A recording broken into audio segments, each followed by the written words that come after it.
Parshat Mishpatim. So we want to focus in on two mitzvot tonight, which are in the middle of Parshat Mishpatim. Let's turn to Perek Chaf Beis, Pasuk Chaf Dalet. Right, let me see what page that is. Perek chapter. Chapter, that's the name of a Perek. Perek means chapter. Chaf Beis. And the verse, which is Pasuk, is Chaf Dalet. That would be in these Chumashim on page 430. 432 actually. 432. Actually 420, it starts on 430. Page 430, here we have a mitzvah in the Torah. Truth is, could I maybe bring two more Chumashim, or David, that we could both look on. So the mitzvah is lending money. There is one of the mitzvahs in the Torah is to lend money. If someone needs a loan, not only is there a mitzvah to give tzedakah, but there's even a mitzvah to lend someone money. And which is a bigger mitzvah, lending money or giving tzedakah, giving charity? Charity is a mitzvah also, right? Everyone knows that. If you know he's going to pay you back, though. That's a whole discussion. Right, that's a different session. We have to go into that at a different date. Yes. I'm guessing that sometimes, it's kind of the same. I've heard that when you get someone a job, we discussed that you could do for 30. Oh. Giving them the resources to sustain themselves. It's not just a one-time thing. So, excellent. Similarly with loans, you're helping them presumably make some sort of investment for your future. Multiply there. So Ellie's bringing up an idea that it's a bigger mitzvah to help him out, where you could even help him, we call to strengthen him, right? It's better to strengthen him before he falls than to help him out after he falls, right? I think Rashi brings down a chumash that is comparable to someone who has a heavy weight on a camel, big heavy weight. So as it starts to shift, and when it starts to shift, then one more shift, then it's going to fall down. So if you can help him out there right as it's shifting and help him load it, put it straight onto the camel, that's better than after it falls to help him pick it up, because he could do so much more if you help him now. But after it falls, then he has a whole, everything's all on the ground, all over, it'll take much longer. So when you help out someone, when he needs, let's say, a job, and you help him get a job, or you help him get him back on his feet, that's even better than, that's even preventing him from going to that point that he actually, he needs to get charity. So therefore, that's why it even has an aspect which is even a bigger. I don't know if that entirely makes it more important than... No, so either way, they're both important, right? They're both important, but this has an added element that you're even saving him from getting to that point. We'll see if we see the Rashi does speak this out, this idea. It's called to be machazik him, to strengthen him. You strengthen him out, that has an added factor. So let's first see the pasuk. The pasuk is on page 430, the last pasuk, the last verse, number 24. Im kesef talves ami, if you will lend money to my nation. Now it's an interesting word. Im kesef, if you will lend money to my nation. So if you will, if you want to, then what happens? So then it sounds like it's conditional. If you want to lend money, then don't do the following. Don't. Here in the English says when. Oh. When is automatically assumed that it's going to happen. So here, right. So here we're learning that im doesn't always mean if. Certain times it's a mitzvah. Im is actually a command that you should lend money. Look at Rashi, second column, 6 lines from the bottom. On the second column on page 430. Im kesef talves ami, says Rashi, 7 lines from the bottom. 6, 7, and then it goes to the next line. Rabbi Yishmael is the one who learns this out. That kol im ve'im b'Torah, any time that you have im in the Torah, the whole Torah, always im means if. Im, right? Aleph mem means im with. If. Ayin mem is with. Yeah, ayin mem is with. Aleph mem is if. Got that? Okay, so usually it means if. But there are 3 exceptions in the Torah where im means that you should. It's not a rishus, it's not that you have permission, it's not that you could. Rather, here it is an obligation. And this pasuk is one of the 3 examples in the whole Torah where im changes its meaning to be an obligation. So that's the first idea, right? They probably bring this down. Yeah, they explain this very, very clearly. There are 3 times, and the other times they bring you down is Perek Chaf. He also gives another idea here. It says about making a mizbeach, making an altar out of stones. So it says, if you make a mizbeach, if you make an altar out of stones, so there too doesn't mean if you want. Kasher, when you will, you have an obligation to make an altar. So when we'll have a base of mikdash, so it doesn't mean if you want to make an altar there. If you want to make an altar of stones, it's not a choice. You have to make an altar. And the third place is later on in the Torah. Later on by the Quran. Okay, so that's the first thing here. So that's the first mitzvah. So let's continue. So what does it say? If you lend money to my nation. Now it doesn't mean if. So now you're going to read the words when you lend money. So there's a mitzvah from the Torah to lend money if someone asks you for money. That's a mitzvah from the Torah. So when you lend money to my nation, Ese'ani imach, the poor person with you. Now, what does it mean? What is he saying over here? The poor person with you. So again, the Gemara comes and says, you know what it means over here? The poor person, so it's coming to tell you that the poor person is the first one to lend money to. He gets precedence before lending to someone who's rich or someone who's well-to-do. So it goes in order. That's the first thing. Well, there's also Esa'ani, but the first word in the pasuk is Ami. Right? Let's look back at the pasuk. Im Kesef Talveh Es Ami. Ami means my nation. So there is precedence. Your nation is before other people. Right? You're going to lend. You lend to the Jews before you lend to someone else. That's what Rashi says. Then the next thing is Ani. Next word in the pasuk is Ani. A poor person, right, has precedence before a rich person to lend money. So you have to know, right, just because you have money to lend doesn't mean you lend the first person who asks. You do lend the first person, but let's say they both come at the same time, you have to know who to give. So it goes with a Jew first, a poor person is second, and afterwards you go to the rich man. And yeah. 2 things. First of all, aren't we not allowed to judge someone's situation? So if a poor person and a rich person come to you, you really don't know the financial situation of the person. You know, his equity could be, he could have more debt than assets, and you just don't know. But he's got credit card debt like crazy, and not just that, but going back to the other point about what's better, lending or giving something to a poor person. I think that lending sometimes, the greater aspect is in the sense that it's a big risk. You don't know if you're getting it back from the person. Whereas when you're getting tzedakah, like it's out of your mind. How to set out of mind, you know it's given to that person, so you don't have to worry about it. Whereas in investing, you're taking it just like if you're lending. That's how you look at it. Depends how you look at it. Ellie's saying, well, you might at least by tzedakah, you know you're not getting it back. By loans, you think you might get it back. But on the other hand, maybe a loan, you think you're getting it back. You do think you're getting it back. Tzedakah, you're not getting it back. Okay, we have to think about it. But in any event, in terms of an ani, a poor person, ani is a poor person, he gets precedence before a rich man. And I guess a rich man, maybe he would need it to invest. He wants to borrow money to make a big investment. So you have to give precedence to the poor person because he might need it for something more basic. That seems to be the idea of why he comes first. Okay, and then the next order in precedence is the next word in the pasuk.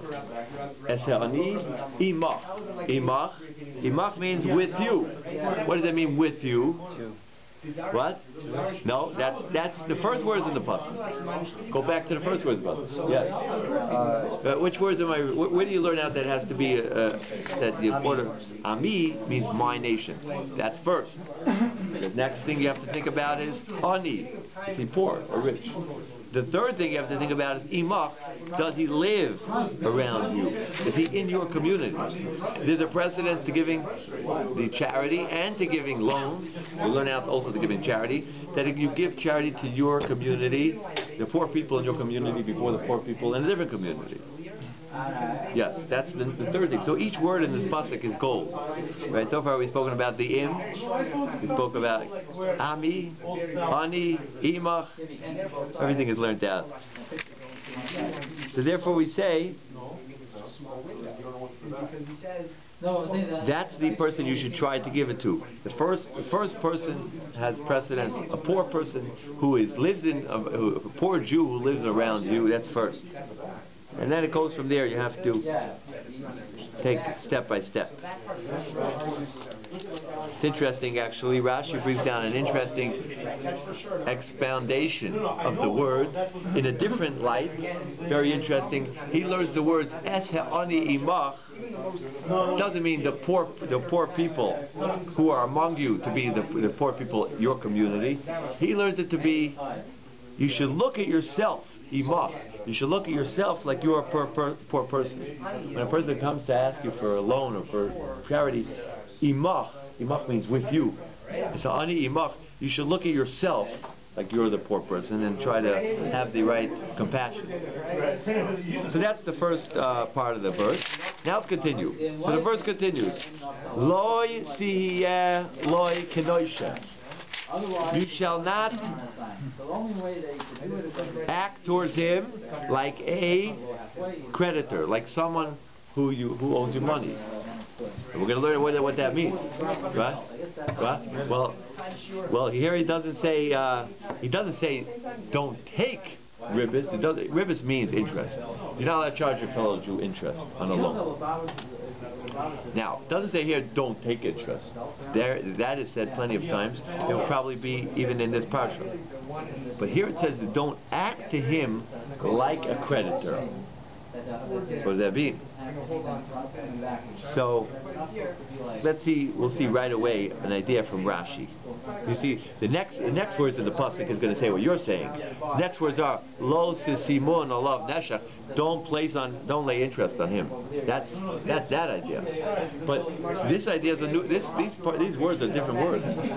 One idea is don't place interest on him. But if you don't place interest on him, so what does it say? Don't be to him. Don't act him like a creditor. Maybe it's don't put undue pressure on himself. Oh, so look at the bottom Rashi, the top Rashi here, on page 432. 432 is lo siyah. The first words in Rashi. Lo siyah lo kinesha. Don't act him like a creditor. Lo titvaenu bechazak. Don't come to him and be tovea him. Don't come. Tovea means when you claim. Don't claim to him with forcefulness. Don't keep on badgering him and bugging him if you know that he doesn't have. Which means there are rules that how you can claim money. There's a whole Shulchan Aruch there that says all those books, how do you claim money? There are rules of how to do it and when. But the part of when, you shouldn't do it forcefully. If you know he doesn't have money. So don't keep on going back to him and asking him.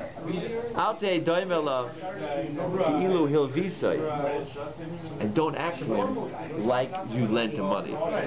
Ella, you should act him like you didn't lend him money. You should be careful not to act him like the creditor, like to go over to him. We're going to learn up the Gemara. The Gemara learns out, you should not go over to someone you owe money and say, how you doing? Even if you don't say it. Can you have terms with them? When you order the money, can you say, okay, so on February 16th, yeah, pay half, and can you then approach him on February 16th? Yes, absolutely. That's what I meant to say when I said that there is a whole Shulchan Aruch there which will tell us all the rules.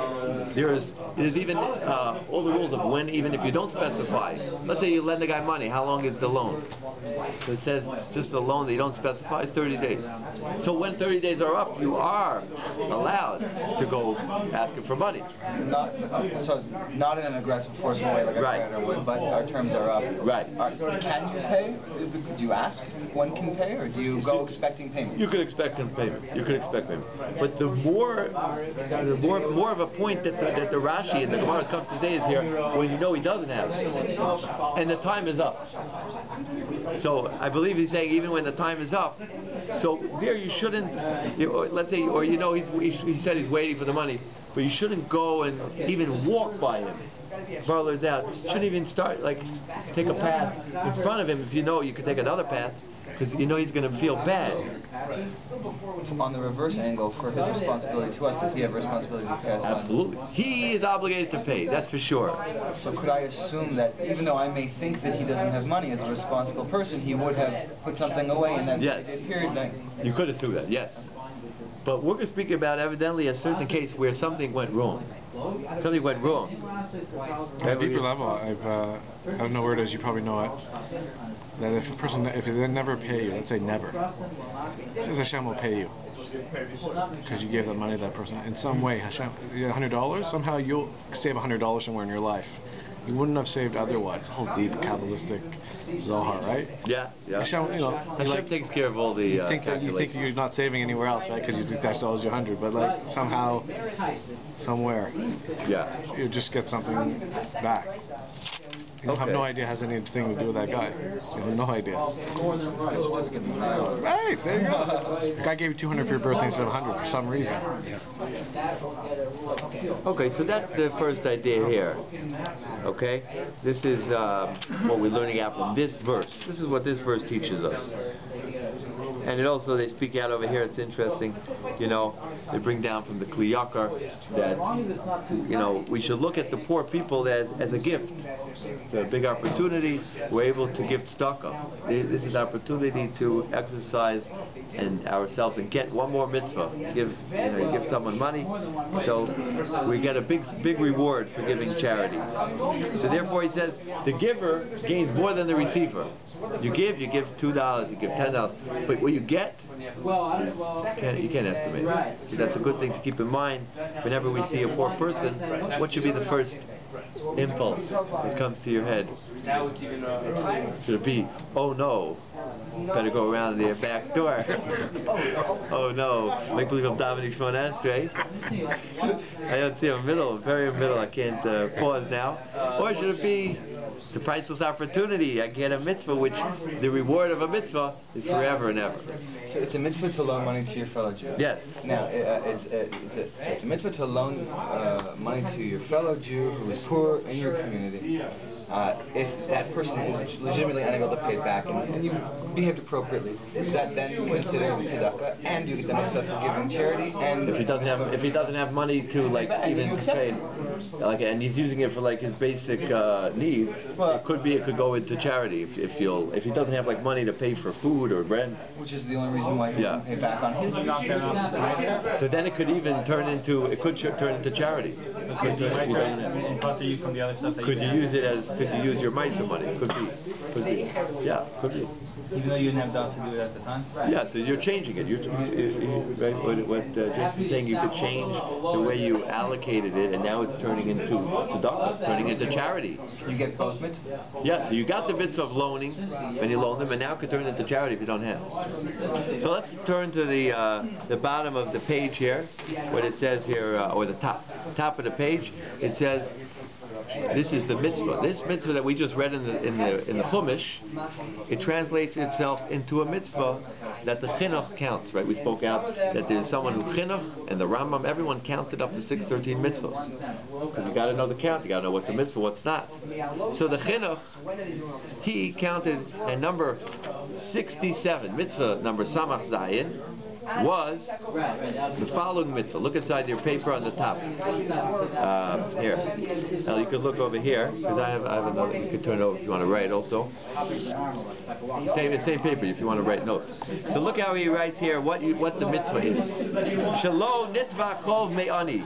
You should not claim a chov. Chov means an obligation, or in our case more a debt. You should not go in a certain way to claim from a poor person she'ein lo b'ma lifroa, if you know that he doesn't have what to pay you back. And he explains, she'nimnu, we are prevented militvoa hachov. You should not go and ask him and claim the obligation from min halova, from the poor person or the borrower, be'ez, at the time, sheneda, that you know, she'eino yachal lefra, you know he doesn't have enough money to pay it back. He doesn't have money. And on this, the verse says, here he quotes our pasuk, these words that we just quoted, don't be to him like a nosha, like a creditor. What does that mean? Number one, don't claim money from him when you know that he can't pay it. You know, he's trying his hardest. Don't go claim from him. Then he explains, Vida, you should know, Kizais HaManiya. Now this, being held back, Tichlo, this includes also, Gam Shaloi, Lahavais Beribis Bistro. And we spoke out, right? Like Eli spoke out, you shouldn't charge interest on the loan. Now he speaks out. What's the root of the mitzvah? And we spoke out the root of the mitzvah last week. You get to the root of this mitzvah. This is his forte, the chinuch. He spoke out the root. The root of this mitzvah is liknais lanu midas hachesed, that we should acquire a attribute of kindness. We should work on being kind people. How do you work on being kind? And chanina, and being gracious, and chemla, how do you work on the attribute of being merciful? If you want to become kind and merciful, you do this mitzvah. That's what the mitzvah is geared to helping you do. That we become merciful, we become kind people by lending money, and then after you lend money, stage 2 is not to be overbearing and trying to put pressure on him when you know he doesn't have money. And number 3, if you know he doesn't have, right, don't ask. And we're going to see now a new idea, which we're going to see, that you shouldn't even like walk in his path where you know he's going to see you and feel bad. So this all brings us to be kind. Good? Sorry, I don't see like the moral dilemma with charging interest. What's the problem with charging interest? So charging interest, right, that's a separate mitzvah. That's a separate, or we'll call it negative commandment. And we have to get into the idea of why. That will be in the next, right, that's in this pasuk, right? Even though you'll say maybe it's just a rental charge. What am I doing wrong by charging interest? Taking advantage of the person. Because the fact that they're borrowing in the first place means that they don't have it. So they're in need of funds. And you're saying, you know what, like I've got you by the neck, right?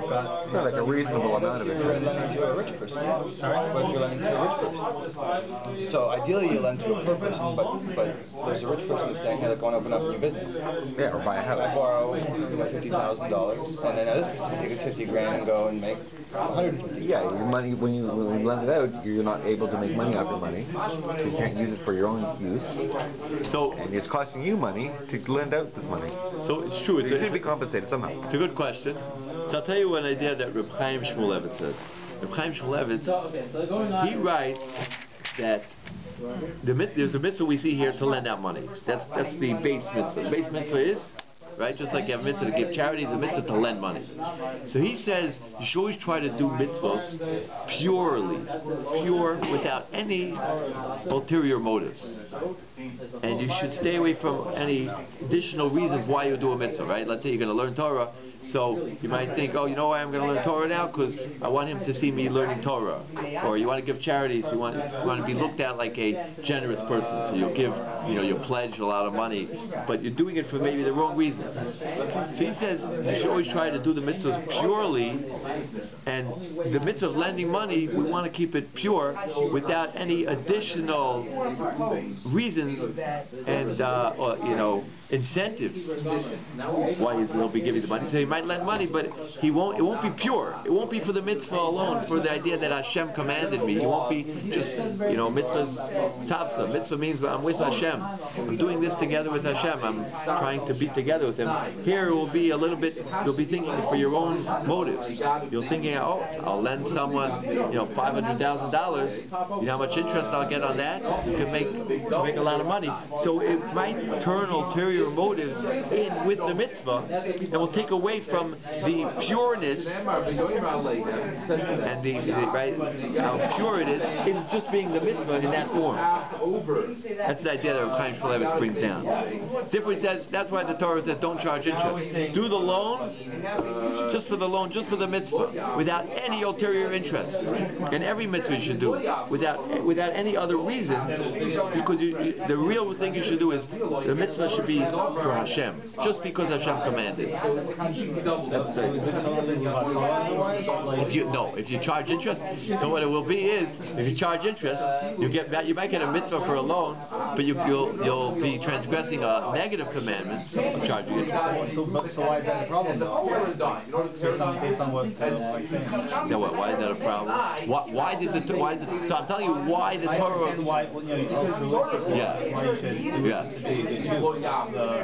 So the Torah. Based on what we're saying, like why is it usher?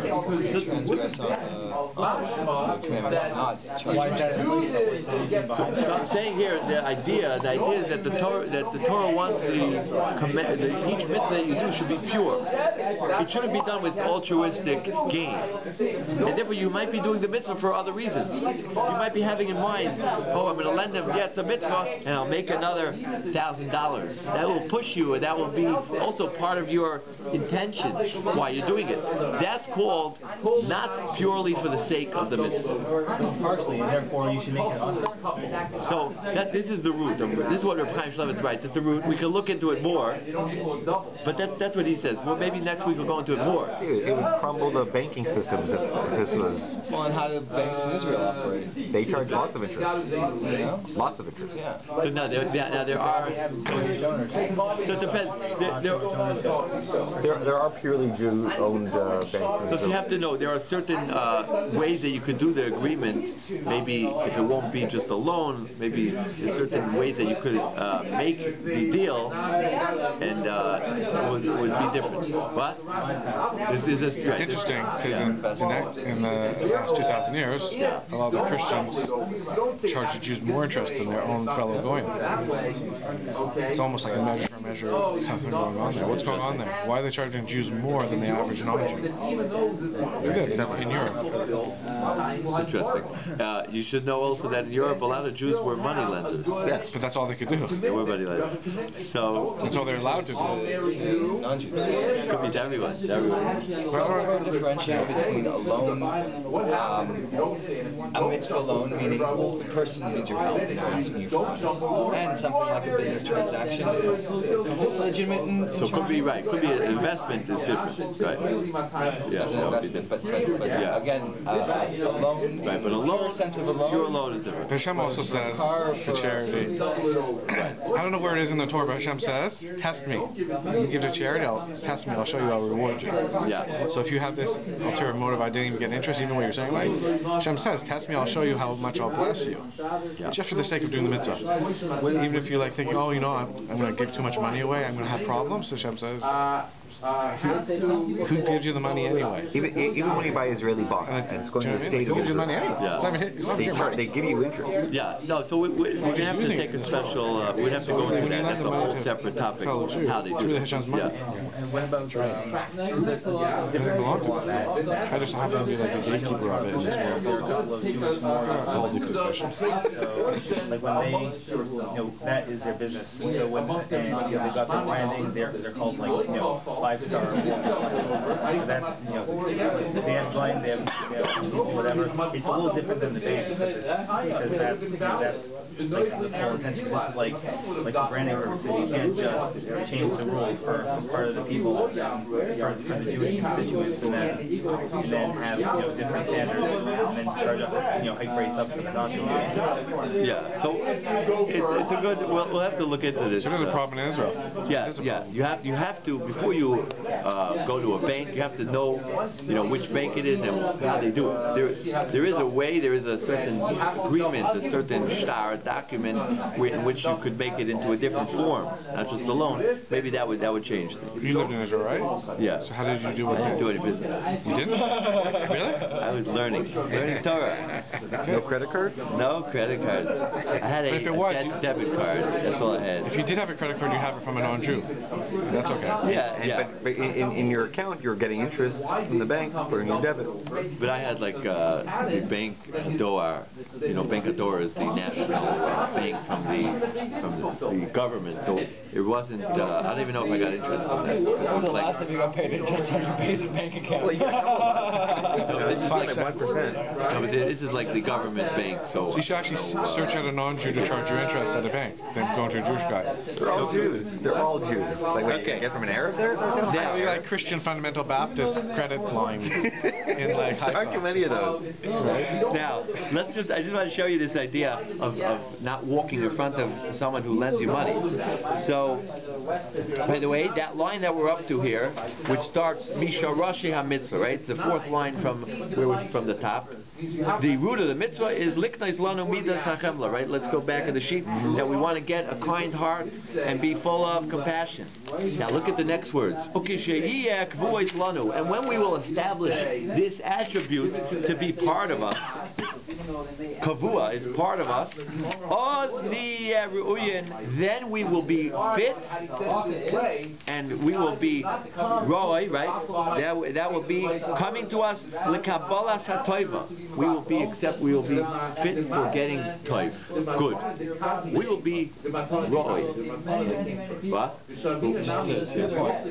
Yeah, this point that you're saying, Chinuch says these words. When you work on this heart, on trying to do good and kind and having compassion on people, then Hashem will deem you fit to get a tov, to get good, and He will pay you back. And then Hashem will, for Yushlam Chayfetz, Hashem's His will will be fulfilled. Shechavetz Hashem. What is Hashem's ultimate will for creating us? Why did He create us? Right? The Derech Hashem says He created us because He wants to do good to us. That's the only reason why He created us. He created us to do good.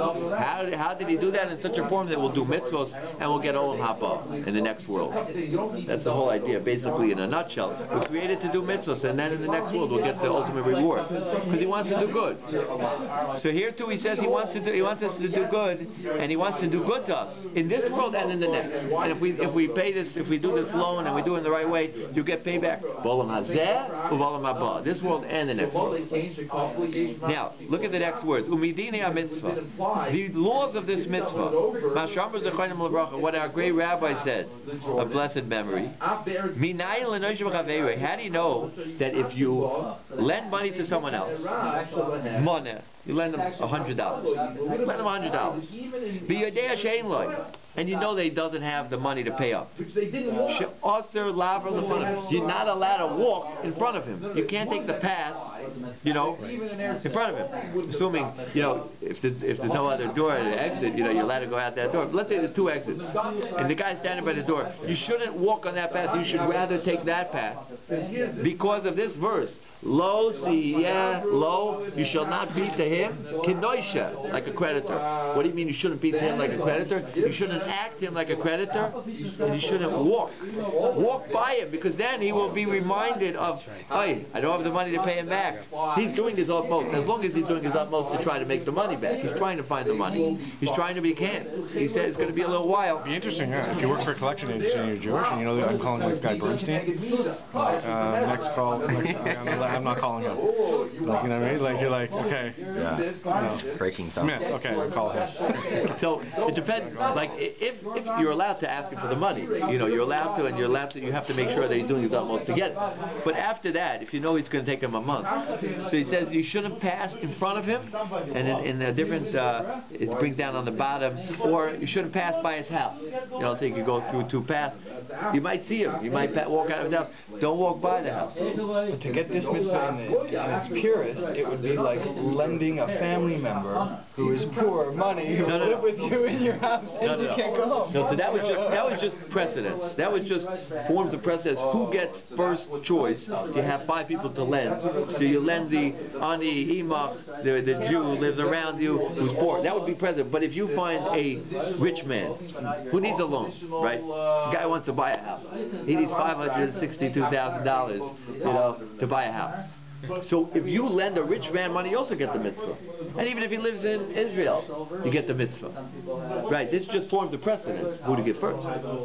So therefore, that's the verse. Don't be to him like a nosha. Don't be a creditor to him. What do you mean, don't be a creditor to him? He owes me money. What does that mean? I'm not a creditor? So that the chinuch is bringing down the Gemara. That means don't act to him like a creditor. Don't pass by his house on purpose. And other things which are stated there. What was Oksha you language? That was a couple lines up. Yeah, so when you will put kavua, you will ingrain in yourself this attribute of being kind and giving and lending and seeing the guys by the door. Oh, I'll take the other route, right? See, I might pass by his house. I'm going to drive the car. I'll go the other way, even if it's another few seconds. I'll make sure I don't want to embarrass him, because when he sees me, he's going to be embarrassed. Oh yeah, I don't have money to pay him. Oh, what am I going to do with my lot? And I'm scared, right? There's two ideas. Either Rashi says, either he'll be scared, oh, what's going to happen to me? I might go into bankruptcy, or he'll be ashamed. Those two ideas is why you shouldn't pass by him. So that's what he brings down. And he look at the and he says v'noheges, next line, v'noheges b'zcharim and akevas. And this has to this mitzvah number 67 is applicable to zachar. Nekevas is to men, to ladies. It doesn't matter. B'chol makom, it's in any place. It's not only to Israel. It's not only to. It's all over America. B'chol zman, and at any time. It doesn't matter. It's not only when there's a Beis HaMikdash. It's even if there's no temple. There is a mitzvah at all times. Now he says that if someone transgresses this, and someone actually claims the loan of his friend, and he knows his friend doesn't have anything to pay him back. So why is he doing it? Maybe he's doing it to get an ego boost, or he's trying to pain him. Whatever the reason would be why someone would do maybe he needs the money back. But he's not going to get it. He knows he doesn't have it. So I said you have to do your utmost to try to get it back. You have to make sure he's doing his utmost. But let's say he's doing his utmost, and he's not going to be able to get it before a week. What's the utmost? Sell your assets.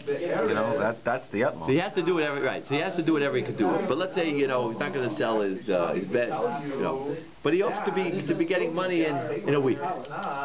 So in such a case, if someone goes and claims from him in order to, whatever the reason would be, maybe wants to make himself feel higher, or to make the other person feel pain, so then over Allah said, then he has transgressed this negative commandment. It's lo siyek lo kanosha is a negative commandment. This is a lav. And it's behu ka'over al mitzvahs hamelech, and he is.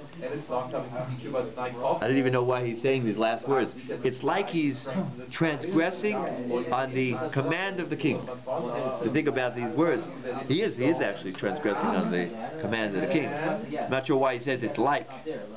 I don't know why it says bichaf, but he is actually transgressing. And the question is, what would you say if you don't know if he has money? Let's say you don't know if he has money to pay you back. Right? You would assume that he does. So now, interesting question. Are you able to pay me back? So now, you for sure, right, it seems like you could, right? You could ask, if he owes you money, it's time, you could ask him. Now, the question here is, let's say you don't know. Right, so Mike is saying a nice point there. You're allowed to for sure ask him. Now the words of the chinuch were on the third to last line or the last line. The last line said v'yodea. The last line of the chinuch was, if you know that he doesn't have money to pay back, and you're going just to be mitzar him, just to pain him. That's why you're trying to pain him. That's where it is. So you see over there those words, to pain him is already giving you the root of the mitzvah if you're doing it to pain him. Well, let's say you just want to find out if he has the money, that wouldn't be a problem. And that would be the idea of yodeya. If he knows, he knows. What happens if he's found a job and he just still doesn't pay you? And you know he's working and everything. If you think he can, it's the question. If a person, by the way, I will tell you this, that it is brought down that just like as a mitzvah, right, that you should not That's what I would have thought. Be a creditor to him. What does that mean? You shouldn't be. You shouldn't act like a creditor and try to be claiming, and trying to show your face to him. So too, he has a mitzvah on himself to make sure that he pays you as soon as possible. He has a mitzvah The same way you have a mitzvah not to act to him like a creditor, he has a mitzvah to try to pay you up as soon as possible, and you should make sure not to borrow money just to, let's say he says, oh, that he's loaded. I'll borrow money from him and I'll spend it on, I'll have a good time. I'll pay him back in a little 2 months. No, you have a mitzvah also by the same respect to make sure that you don't take advantage of him. Borrow only if you have to and pay back as soon as you could. That's what Does this also do with objects versus money? Yes. So you give someone a book? Yes. Or a car? Hey, you can borrow my car.